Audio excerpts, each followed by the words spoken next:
What is up, you guys? Welcome back to another video. So in the last video I showed you guys finishing the last bit of the motor. I'm getting the 288 cam today, but the thing that we're actually going to start off with today is the diff. So I've taken my gearbox completely apart. There's many components, but I've taken it apart, got the diff out. So now we're gonna, on the diff there's like rivets that hold the diff. So what they do in GTA Challenge is they take the rivet out and replace it with a bolt kit to stiffen the diff. To strengthen the diff, so that it doesn't break. So I'm going to show you the process on how to change it. So I've already got 2 rivets out, just because I wanted to check and make sure that I know what I'm doing before I film it, and then give you guys false information. So don't judge the way I am doing it. Yes, there is filings messing into the actual gears by the diff.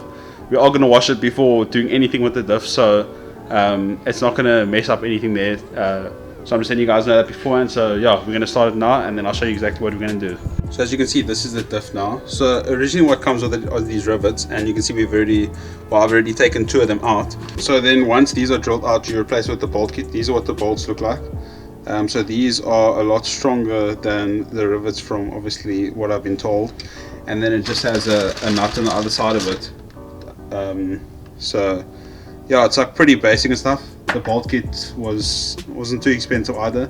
So once these are drilled out, I think these come from the underside, and then the bolts go on the top, and then there's also these like spacer things that go around here. So yeah, that's going to be the process of how we're going to do it. So the first thing that I'm going to do with this is, on the top here you're going to have to drill it out. It's an 8mm drill bit.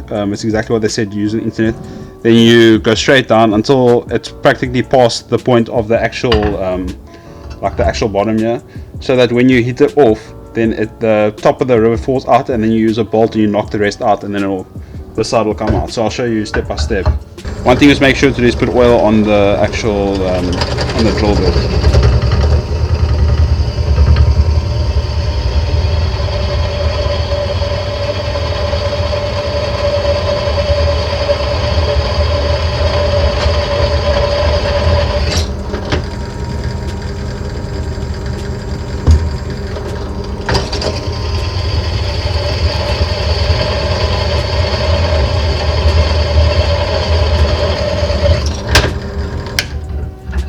So as you can, So as you can see, the drill, it's gone now almost. Yeah, it's actually gone through here. So what we do is now we hit the we hit with like a chisel or a hammer or something. We hit it until the top pops off and it just slides off, and then you can hit it through. But I'll show you how to do that now. I actually want to go a bit more with it.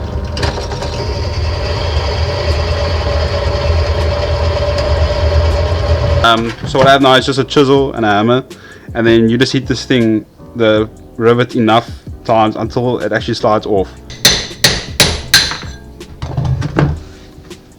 So as you can see, a few hits and the rivet has come off completely. So it just slides off like I said. Then once it's off like that, you can take it off. You get a normal bolt like I have here. You put it in there. You get the hammer. Just give it a few knocks. So as you can see, it's in the bolt now. So when I hit it, you can see it's coming out. So as you can see, the bolt went straight through now. Clean cut, there's no shavings on the side from the drill bit or anything. So what it does, it just pushes it through like that, and then it pushes it out the other side. So now we've at least got that out. So that's looking good. So now we just have to do the same for the rest. Okay, so now I've got 4 of them out currently. So what I'm going to do now is I'm just going to put these lightly tighten these in. So these bolts and these circlips. So the circlip goes on this side, and then the flat side goes on the underside of the diff, and then the bolt goes on the top side of the diff. So I'm going to do it like this.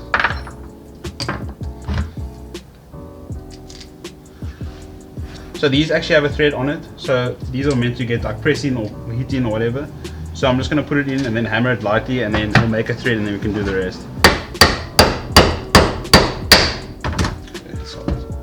Okay, so as you can see now it's in completely, and it's stuck again that side, and now it's through on this side. So what's going to happen now is this is going to go around this side, and then this bolt is going to go on top here to strengthen the diff. So what I'm first going to do is, before I put any of these circlips and the bolts in, I'm just going to knock these in like 2 for 2, so that when I try and knock more bolts in, that this thing doesn't get in the way. So I'm first going to knock the bolts in, and then I'll get to that.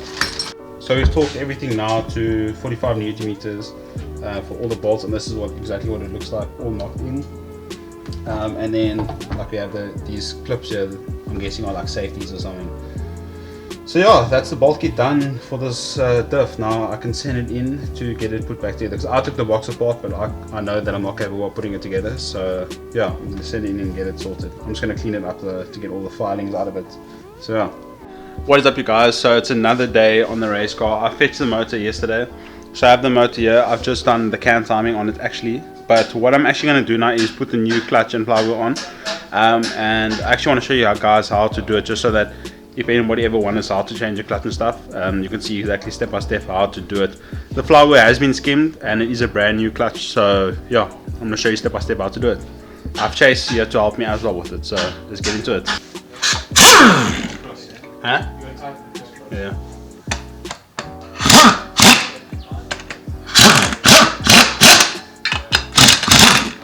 So I put the pressure plate on now. Chase says that I obviously need to tighten it down, and then he says I should take one off at a time to put the Loctite on, instead of just putting Loctite on all the bolts from the get-go and putting it all on. So I'm just going to loosen one by one Loctite and then back on around. So the next thing we're going to put on is this plate. It goes on like this, and then this circlip needs to go underneath there and needs to go into those 2 holes over there. You obviously use some sort of tool. Oh really? Oh, just clip under these things there. Yes. Oh, okay. So is that right now? Just to make sure.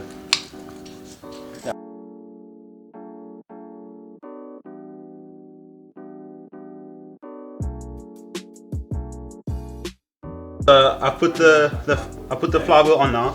So when you move it, this is a single dowel flywheel, and you can move it until it falls into a slot, and you'll see it'll go into the slot. And then this is an alignment key to center the clutch plate. So yeah, now we can just put all the bolts in.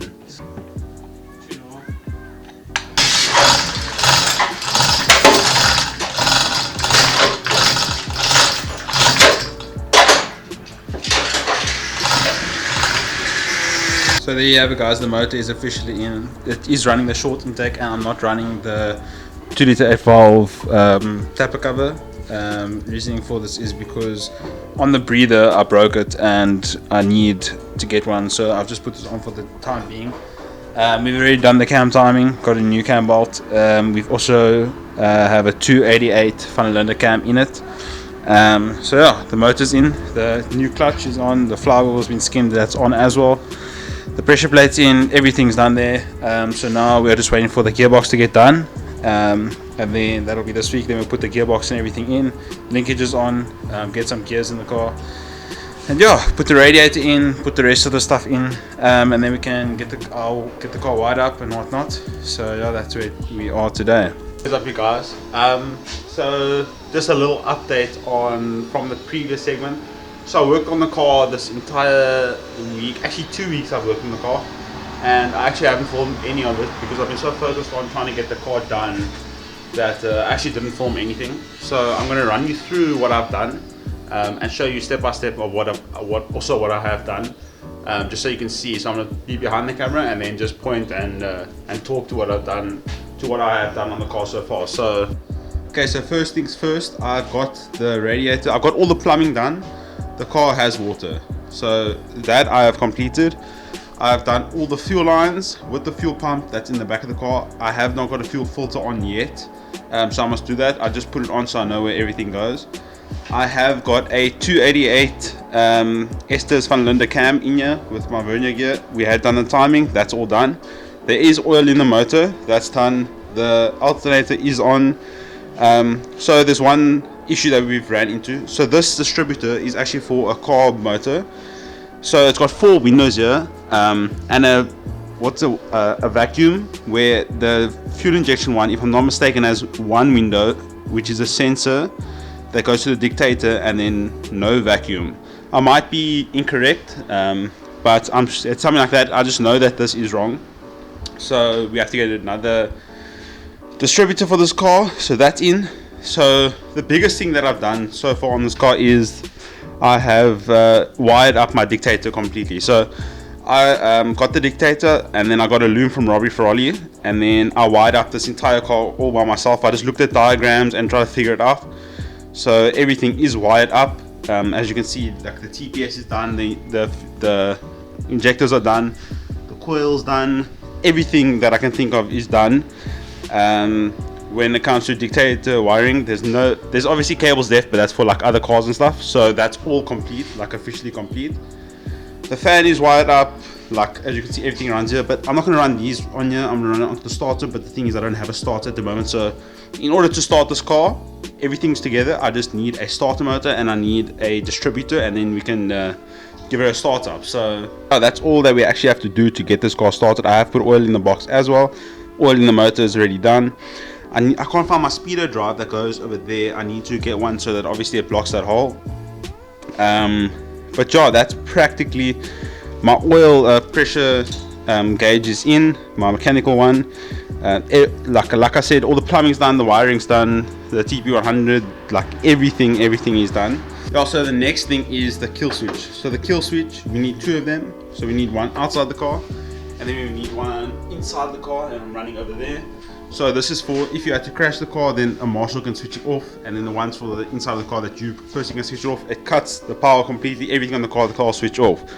So you've got those in now, and those are also all wired up. As you can see, it's got the thick wiring because we've used it as an earth. So if it cuts, obviously the circuit isn't complete. So what I've done on the inside of the car is, under here is my Dictator. It's just a bit dirty on the cage for my hand, and then there's the rest of the loom that I've cleaned up so that it doesn't hang underneath here. Here is the new fuse box. I still need to mount the fuse box, but I haven't done that yet. So I ran a complete new fuse box, like I said, and a new Dictator loom. I'm not running the old fuse box. So the only thing that I still have to wire up is the rear tail light. That's about it. So the next thing I have done, this switch here is for the lap timer. This one is for headlights. This is for fan. No, this is for fan. This is for headlights, and then this is for fuel pump. And then my gauges, my water pump, my water pressure gauge, my water temp gauge broke the other day actually. So I've got all that sorted. So like I'll switch on the kill switch on that side.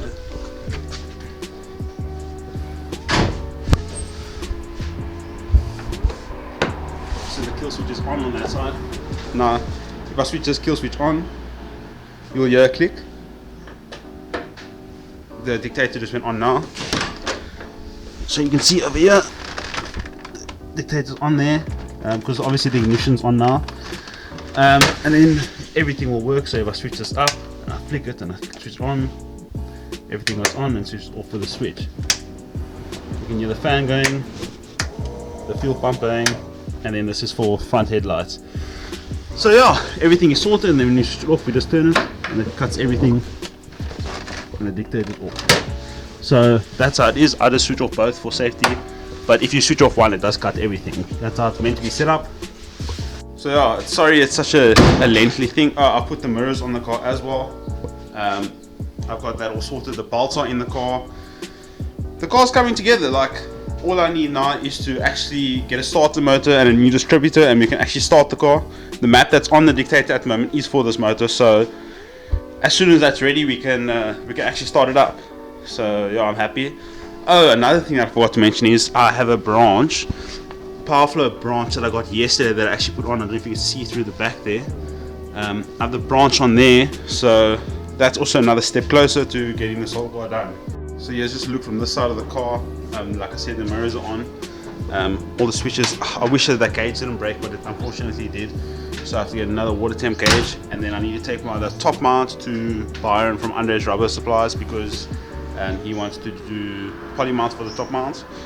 And then over here underneath is the fuel pump. So that's where the fuel pump sits. I've done all the fuel lines, everything already. The only thing, like I said, I need to do is the brake line. So yeah, the car's coming together. nicely now, so I'm quite happy with the way it's coming out. So yeah, like I said, I'm very happy with the way the car is and how quick it's actually going. I need to obviously get the starter and the distributor. I need to wait for funds a bit now. I should be getting my wheels this weekend, but we'll see when I do get them. When I get them, I'll reveal. You'll sponsor them to me, and then yeah, we're going to get the car started. It's so close to starting now, and I'm so happy with the way I wired everything. It's quite a lengthy update, but I haven't filmed everything that I've been doing. The Dictator took me about 3 days to wire, just because I wanted to make sure everything was done properly.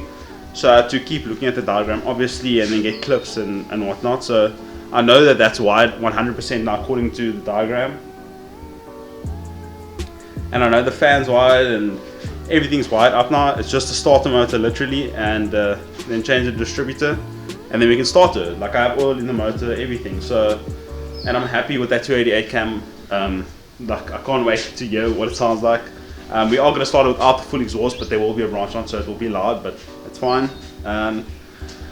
So yeah, that's the update for the race car. I'm very happy with, like I said, I'm very happy with where it is, and I hope you guys are enjoying this build. I'm going to start documenting it a bit more. Like I said, the only reason why I wasn't was because of I was like very focused and I didn't want to get distracted. Not that it distracts me, but it's just because it's like a thing I've never done before, so I want to make sure if I do it, I must do it right. So now I can at least say that I wired my own Dictator as well, so very happy with that. But yeah, if you guys do enjoy this content, please like and subscribe, share with your friends and family, and then there's definitely more to come. The first startup should be in the next video, I'm hoping.